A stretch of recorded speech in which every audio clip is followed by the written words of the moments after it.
Occupé de ma fille autiste, je suis devenu écrivain. Sophie Jomain n'aime pas les étiquettes. Autre d'une des premières sagas young adulte françaises, de comédie romantique, d'un polar écrit à quatre mains ou d'un roman sur l'euthanasie, elle a toujours quelque chose à dire.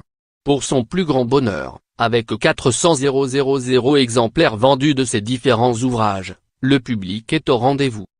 Ce jour-là, au Salon du Livre de Paris, Sophie Jomain tout sourire enchaîne les dédicaces pour sa comédie romantique, Fais-moi taire si tu peux, sa première collaboration avec les éditions Harlequin. Elle accueille avec bonheur ses lectrices, pleine d'enthousiasme. Lorsqu'on me confie que mon livre a apporté du réconfort lors d'une période difficile, c'est un beau cadeau, reconnaît Sophie. Cependant, pas de dédicace sans mascara waterproof. Je suis une émotive. J'ai la larme facile. À mes débuts, ça me mettait une pression folle. Heureusement, après 18 livres, je gère beaucoup mieux. J'adore aller à la rencontre des lectrices, j'avoue aussi qu'elles me sortent la tête de l'eau.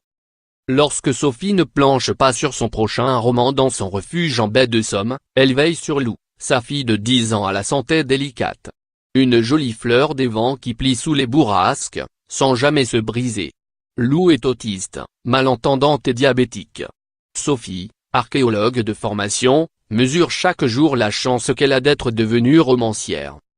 Archéologue, c'est passer des semaines sur des sites de fouilles, loin de chez soi. Je ne voulais pas élever mon enfant en pointillé. Écrivaine s'est révélé le métier idéal. En plus du confort de travailler à domicile, je suis disponible pour Lou. J'ai le bonheur d'avoir un métier plaisir qui me soulage. Il m'apporte de la rondeur face aux difficultés provoquées par la santé de ma fille. J'en suis très reconnaissante. Si Sophie a déjà abordé le thème de l'euthanasie dans un roman, elle n'a jamais écrit sur l'autisme. Trop proche de moi, reconnaît-elle. L'autisme m'a rendue plus humaine et je pense que cela se ressent dans la psychologie de mes personnages. Dans chaque récit, j'aborde une problématique sociale, toujours avec une pointe d'humour, car ça sauve de tout. Pourtant, depuis plus d'un mois, Sophie, qui ne connaît pas l'angoisse de la page blanche, n'a pas écrit une ligne. Car Lou a été sa priorité. Son diabète s'est révélé subitement, dans des circonstances dramatiques.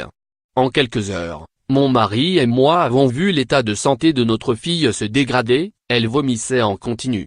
Nous avons foncé à la clinique la plus proche. Elle était sur le point d'être prise en charge quand j'ai précisé au médecin qu'elle était autiste. Sa réaction a été cinglante. Ici, on ne soigne pas les autistes. Il ne l'avait même pas vu. Je lui ai dit qu'on se retrouverait devant un tribunal. Nous avons été contraints de reprendre la route vers le CHU. En chemin, Lou a fait un arrêt cardiaque, elle a été conduite directement en réanimation.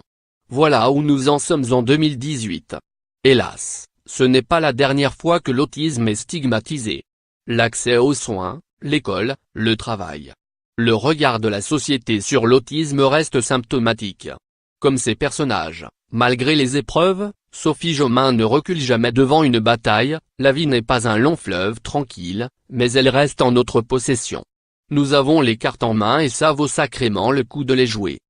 Fais-moi taire si tu peux, Ed. Harlequin, Les étoiles de Nocide, Ed. J'ai lu, Thérapie du crime, avec Maxime Gillot et Quand la nuit devient jour, Ed. Pygmalion.